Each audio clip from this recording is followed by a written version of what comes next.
नमस्कार, आप सभी का स्वागत है इंडिया डेली लाइव पर और आपके साथ मैं हूं आंचल श्रीवास्तव। नजर डालते हैं देश और दुनिया की तमाम बड़ी खबरों पर।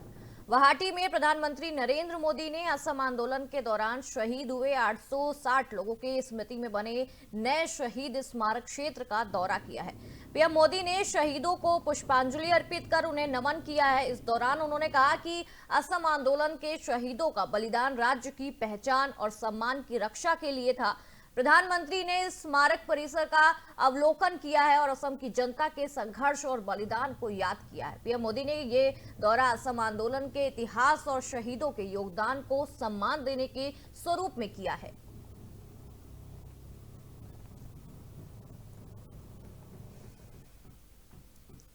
जोधपुर में केंद्रीय संस्कृति और पर्यटक मंत्री गजेंद्र सिंह शेखावत ने गोवा में आयोजित सेरेडिप्टी सांस्कृतिक उत्सव की जमकर सराहना की। उन्होंने कहा कि सेरेडिप्टी देश का सबसे बड़ा सांस्कृतिक उत्सव है, जिसका 10वां स्मरण इस बार गोवा में आयोजित किया गया है। मंत्री ने बताया कि एक ही दिन में गोवा के करीब 900 से ज्यादा स्थानों पर कला और संस्कृति से जुड़े कार्यक्रम हुए और पूरा शहर इस उत्सव में शामिल नजर आया। उन्होंने कहा कि ऐसे आयोजन पर्यटक को बढ़ावा देते हैं और स्थानीय लोगों को भी जोड़ते हैं। वहीं एसआईआर के मुद्दे पर शेखावत ने कहा कि जो लोग इसका विरोध कर रहे हैं उन्हें खुद नहीं पता कि वो विरोध क्यों कर रहे हैं। उन्होंने ये आरोप लगाया है कि कुछ लोग पहले एसआईआर की मांग कर रहे थे और अब उसी का विरोध कर रहे हैं।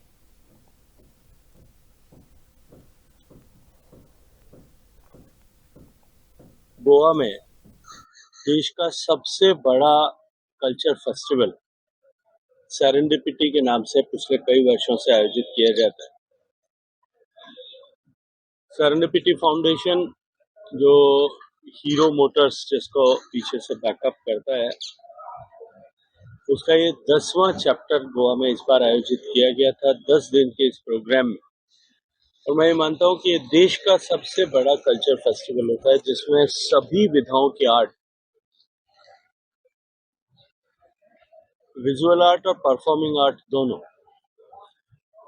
के देश भर के दुनिया भर के लगभग 900 से ज्यादा इवेंट उसके दौरान आयोजित होते हैं। मल्टीपल लोकेशंस पर वो होता है कि एक ही दिन गोवा शहर में लगभग 5-6 जगह अलग अलग तरह के कल्चरल इवेंट हो रहे होते हैं। अलग अलग तरह के सांस्कृतिक कार्यक्रमों के साथ साथ में लगभग 10 डेस्टिनेशन पर अलग अलग जो है विजुअल आर्ट के डिफरेंट वर्टिकल्स पे डिस्प्ले होता है और पूरा शहर उसमें एक साथ सम्मिलित है। मैं उसके लिए वहां 2 दिन के लिए गया था और मेरा अद्भुत अनुभव उसको देख करके था। इस तरह के आयोजन निश्चित रूप से जहां नवोदित कलाकारों को अवसर प्रदान करते हैं, वहीं दूसरी तरफ इस तरह के आयोजन शहर में टूरिज्म को बढ़ावा देते हैं और कल्चर क्रिएटिव इकोनॉमी के पोटेंशियल को ग्रो करते हैं। निश्चित रूप से ये कार्यक्रम अद्भुत है। सर, जो एसआईआर का विरोध करते हैं, आपको लगता है कहीं न कहीं घुसपैठी के एंगल जो विरोध करना देश की किसी कुछ नीति का, जहां लोकतंत्र की रक्षा करने के लिए जो आमूल परिवर्तन आयोग द्वारा किए गए उसका विरोध करना? जो एसआईआर का विरोध करते हैं, मुझे लगता है कि उनको खुद को भी ये पता नहीं है कि वो विरोध क्यों करें। वो सिर्फ केवल मात्र विरोध करने के लिए विरोध करना, इस भय से विरोध कर रहे हैं। कुछ लोग निश्चित रूप से कुछ प्रदेशों में ऐसी स्थिति परिस्थिति होगी जिनको इस तरह के वोटर्स, जिनको भारत के संवैधानिक व्यवस्था के अनुरूप वोटर नहीं होना चाहिए, वो शायद उनके मतदाता सूची में नाम होंगे और उनका बेजा लाभ उनको चुनाव में मिलता होगा। गोवा में देश का पुडुचेरी के मुख्यमंत्री एन रंगासामी ने फिट इंडिया पहल की सराहना करते हुए लोगों से स्वस्थ रहने की अपील की है। उन्होंने कहा कि सभी को स्वस्थ रहना चाहिए और साइकिलिंग इसके लिए सबसे आसान और प्रभावी तरीका है। मुख्यमंत्री ने प्रधानमंत्री नरेंद्र मोदी द्वारा शुरू की गई फिट इंडिया पहल की तारीफ करते हुए कहा कि ये लोगों की भलाई और बेहतर सेहत के लिए एक सराहनीय कदम है। रंगासामी ने कहा कि जब हमारा शरीर स्वस्थ रहेगा तभी हम जीवन में आगे बढ़ पाएंगे और अपने लक्ष्य हासिल कर सकेंगे। उन्होंने लोगों से रोजमर्रा की जिंदगी में व्यायाम और साइकिलिंग को अपनाने की भी अपील की है।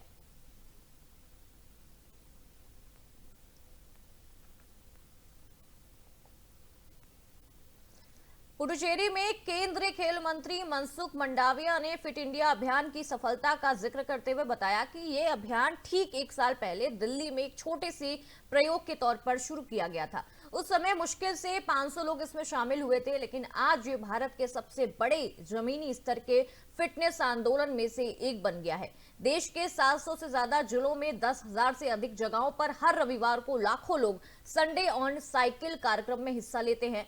मंत्री ने कहा कि यह कार्यक्रम पीएम मोदी के फिट इंडिया विजन का जमीनी स्तर तक पहुंचाने का शानदार उदाहरण है और लोगों को स्वस्थ जीवन शैली अपनाने के लिए प्रेरित भी करता है।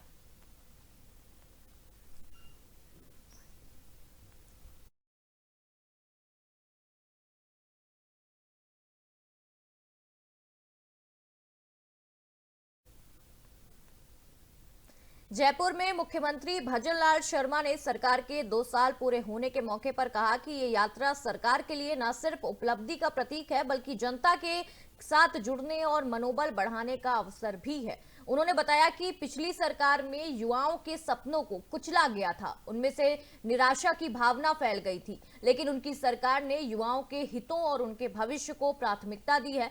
मुख्यमंत्री ने कहा कि सरकार सभी सेक्टरों में विकास की दिशा में लगातार काम कर रही है और विशेष ध्यान युवाओं के लिए रोजगार, कौशल विकास और भविष्य सुरक्षा सुनिश्चित करने पर दिया जा रहा है।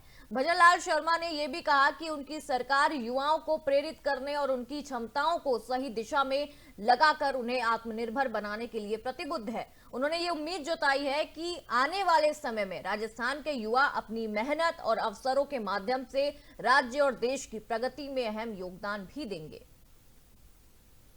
कि हमारी राजस्थान के सरकार के 2 साल पूरे हुए हैं और हम आपसे कहना चाहते हैं कि ये 2 साल हमारे ऐतिहासिक कार्य के हुए हैं और ये ऐतिहासिक यात्रा इस कार्यक्रम के माध्यम से और हमारा मनोबल भी बढ़ाएगी। आपका मैं अंतर्मन से अभिनंदन करता हूं और मैं बताना चाहता हूं कि राजस्थान के अंदर जिस तरह से 2 साल में काम हुए हैं, विशेषकर मैं युवाओं से कहना चाहता हूं, क्योंकि युवाओं के पिछले 5 साल में युवाओं के सपनों को रोना गया था, युवाओं को आहत किया गया था, युवाओं को खून के आंसू रोने के लिए मजबूर किया था। मित्रों, मैं कहना चाहता हूं, हमने कहा था कि युवाओं के सपनों को पूरा करेंगे और आज आप देख रहे हैं कि लगातार हमारी सरकार युवाओं को सपने पूरा करने के लिए काम कर रही है। हर क्षेत्र में काम कर रही है, लेकिन विशेषकर युवाओं के लिए हमने कहा कि हम 4 लाख नौकरी देंगे। आपने देखा 92,000 नौकरी हमने दे दी है, 25,000 हमारी अभी अगले कार्यक्रम में हम देने वाले हैं। और मैं आपको ये भी कहना चाहता हूं मेरे भाइयों, 1,56,000 प्रक्रियाधीन है, अभी वैकेंसी और निकलने वाली है। आप चिंता मत करिए, पूरी तरह से सरकार आपका ध्यान रखते हुए काम कर रही है कि हमारी राजस्थान तिरुचिरापल्ली के श्रीरंगम द्वीप पर स्थित प्राचीन श्री रंगनाथ स्वामी मंदिर में वैकुंठ एकादशी के अवसर पर भव्य पागल पथु उत्सव का आयोजन जारी है। यह उत्सव भगवान विष्णु को समर्पित है और पौष माह यानी दिसंबर जनवरी में मनाया जाता है। उत्सव के दौरान भक्तजन मंदिर में बड़ी संख्या में पहुंचकर भगवान का दर्शन और पूजा अर्चना कर रहे हैं। मंदिर परिसर में विशेष सजावट, भजन कीर्तन और आरती का आयोजन भी किया गया है, जिससे धार्मिक माहौल और भी ज्यादा बढ़ गया है।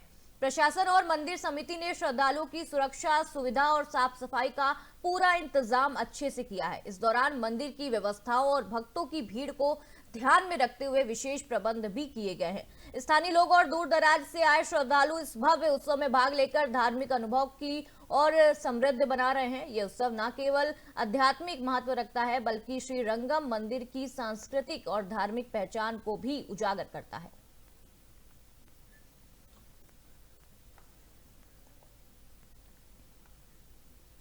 धौलपुर शहर में इस समय शीत लहर और घने कोहरे ने जनजीवन को पूरी तरह से प्रभावित कर दिया है। सुबह से ही मौसम ठंडा और धुंधला बना हुआ है, जिससे सड़क और यातायात पर भी असर पड़ रहा है।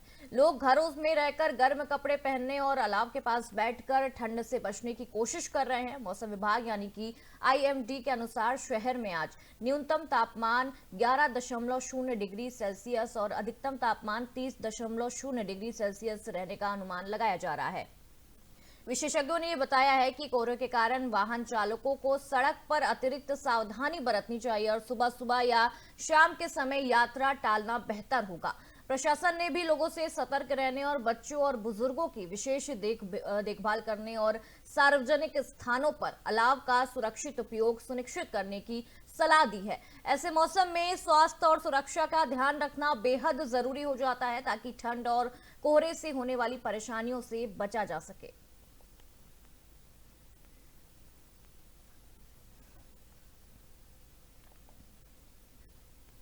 जयपुर में मुख्यमंत्री भजनलाल शर्मा ने रन फॉर विकसित राजस्थान 2025 यानी रवि राज कार्यक्रम का भव्य शुभारंभ कर दिया है।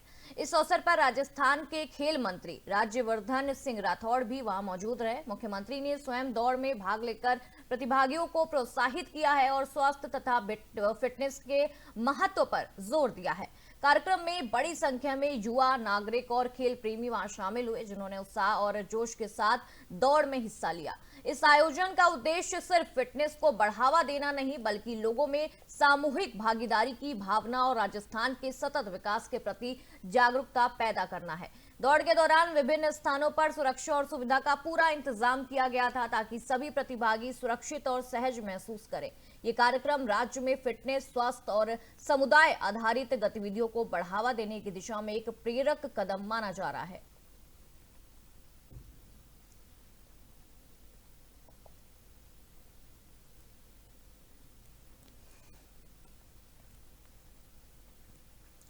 सोनमर्ग गंदेर बर में ताजा बर्फबारी ने पूरे क्षेत्र को सफेद चादर में ढक दिया है और ठंडी ठिठुरन बढ़ गई है। आप तस्वीरों में भी देख सकते हैं किस तरीके से जो सफेद चादर है वो पूरे शहर में दिखाई दे रही है। स्थानीय लोग और पर्यटक बर्फबारी का आनंद लेते भी नजर आ रहे हैं। कई लोग बर्फ में खेल और फोटोग्राफी का मजा भी ले रहे हैं। मौसम विभाग ने ये चेतावनी दी है कि ठंडी हवाओं के साथ बर्फबारी जारी रहने की संभावना अभी लगातार जारी है, इसलिए सभी को अपने सफर और सुरक्षा के प्रति सतर्क रहने की भी सलाह दी गई है।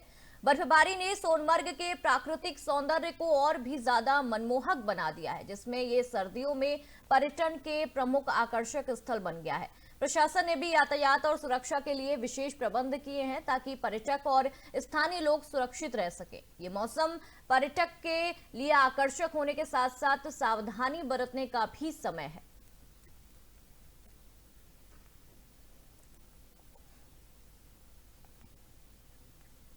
पुडुचेरी में भाजपा के नवनियुक्त राष्ट्रीय कार्यकारी अध्यक्ष नितिन नवीन ने श्री अरबिंदो आश्रम का दौरा किया है। उन्होंने आश्रम परिसर में जाकर दर्शन किए और वहां की गतिविधियों और व्यवस्थाओं का बारीकी से अवलोकन भी किया है। नवीन ने आश्रम की सांस्कृतिक और आध्यात्मिक महत्व को साझा किया है और इसे समाज और युवाओं के लिए प्रेरणादायक भी बताया है। उन्होंने कहा कि ऐसे स्थलों का दौरा न केवल व्यक्तिगत आध्यात्मिक अनुभव को बढ़ाता है, बल्कि समाज में सकारात्मक सोच और चेतना भी फैलाता है। नवीन ने कहा कि आश्रम प्रबंधन और यहाँ के कर्मचारियों की सराहना भी की है उन्होंने, और कहा है कि यह अनुभव उनके लिए बेहद महत्वपूर्ण और ज्ञानवर्धक रहा। उनका ये दौरा भाजपा के नेतृत्व और सामाजिक जिम्मेदारी के पहलुओं को जोड़ने का भी प्रतीक माना जा रहा है।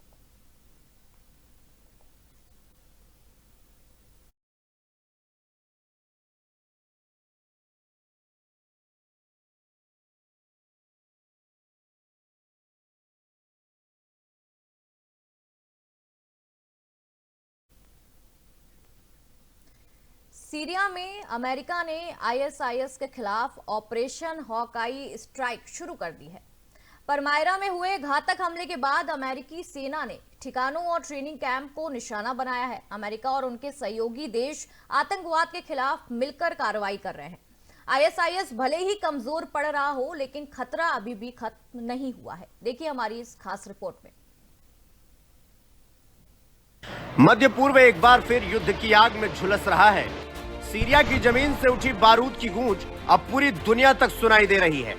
इस्लामिक स्टेट यानी आईएसआईएस ने अमेरिकी सैनिकों को निशाना बनाया और उसके बाद अमेरिका ने ऐसा जवाब दिया कि पूरा इलाका थर्रा उठा।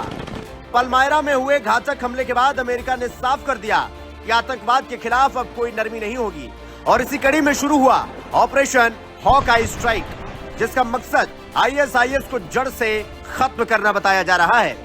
सीरिया में एक बार फिर हालात बेहद गंभीर हो गए हैं। इस बार वजह है इस्लामिक स्टेट यानी ISIS और अमेरिका के बीच बढ़ता सैन्य टकराव। हाल ही में सीरिया के पलमायरा इलाके में अमेरिकी सैनिकों पर एक घातक हमला हुआ, जिसमें 2 अमेरिकी सैनिक और 1 आम नागरिक की जान चली गई। इस हमले के बाद अमेरिका ने साफ कर दिया कि अब वो चुप बैठने वाला नहीं है और इसी के जवाब में अमेरिकी सेना ने एक बड़े सैन्य अभियान की शुरुआत की, जिसे नाम दिया ऑपरेशन हॉक आई स्ट्राइक। यह अभियान केवल बदला लेने तक सीमित नहीं है, बल्कि इसका मकसद सीरिया में फैले ISIS के पूरे नेटवर्क को खत्म करना बताया जा रहा है।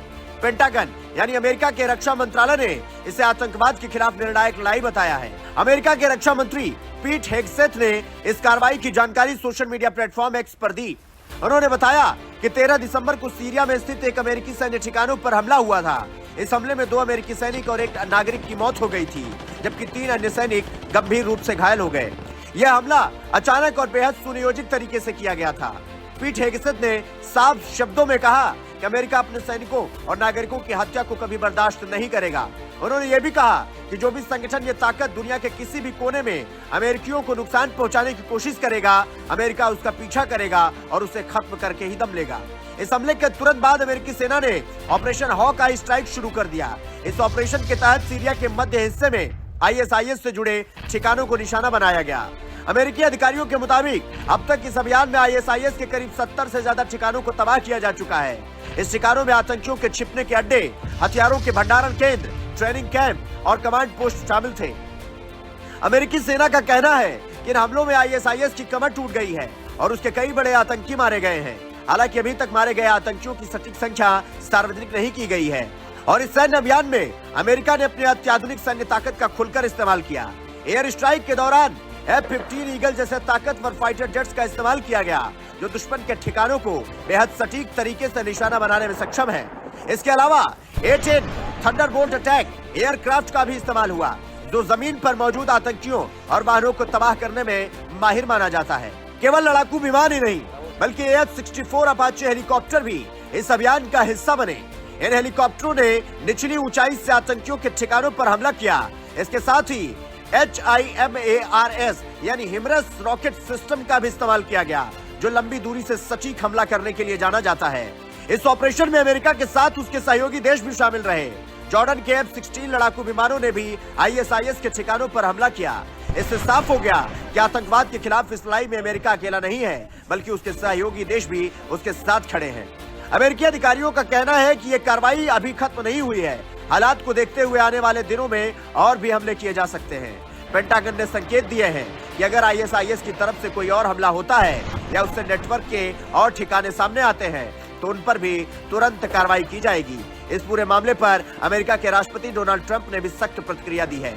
उन्होंने सोशल मीडिया प्लेटफॉर्म पर लिखा कि अमेरिकी सेना ISIS के मजबूत गढ़ों को पूरी ताकत से निशाना बना रही है। ट्रंप ने चेतावनी दी कि जो भी आतंकी संगठन अमेरिका पर हमला करने या उसे धमकी देने की कोशिश करेगा, उसे पहले से कहीं ज्यादा खतरनाक जवाब दिया जाएगा। ट्रंप ने यह भी कहा कि अमेरिका आतंकवाद के खिलाफ अपनी लड़ाई में कोई समझौता नहीं करेगा।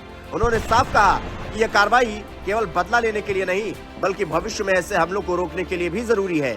और इस बीच ट्रंप ने सीरिया के अंतरिम राष्ट्रपति अहमद अल-शारा के प्रति अपना समर्थन भी दोहराया। उन्होंने कहा कि अमेरिका सीरिया में स्थिरता चाहता है और आतंकवाद से लड़ने में सीरियाई सरकार का साथ देगा। गौरतलब है कि बशर अल असद के सत्ता से हटने के बाद सीरिया और अमेरिका के रिश्तों में बड़ा बदलाव देखने को मिला। असद के शासनकाल में दोनों देशों के बीच रिश्ते बेहद खराब थे और अमेरिका सीरिया पर कई तरह के प्रतिबंध लगाए हुए था, लेकिन असद के सत्ता से हटने के बाद हालात बदलने लग गए हैं। अंतरिम राष्ट्रपति अहमद अल-शारा ने हाल ही में वाशिंगटन का दौरा किया था, जहां उन्होंने अमेरिकी नेतृत्व से मुलाकात की। यह एक ऐतिहासिक दौरा माना जा रहा है, क्योंकि 1946 के बाद यह पहली बार हुआ जब किसी सीरियाई राष्ट्रपति ने व्हाइट हाउस का दौरा किया। इस मुलाकात के बाद ये संकेत मिले कि अमेरिका और सीरिया मिलकर आतंकवाद के खिलाफ काम करना चाहते हैं। अमेरिका का कहना है कि ISIS जैसी आतंकी ताकतें केवल सीरिया ही नहीं, बल्कि पूरी दुनिया के लिए खतरा है। सीरिया में लंबे समय से चल रहे युद्ध और राजनीतिक अस्थिरता के कारण ISIS जैसे संगठनों को पनपने का मौका मिला। हालांकि पिछले कुछ वर्षों में ISIS की ताकत कमजोर हुई है, लेकिन वो अब भी छुटपुट हमले करने में सक्षम है। पलमारा में हुआ हमला इसी बात का सबूत है। मध्य पूर्व एक बार तो ये थी देश दुनिया की तमाम बड़ी खबरों का सिलसिला यूं ही जारी रहेगा। आप देखते रहिए इंडिया डेली लाइव। नमस्कार।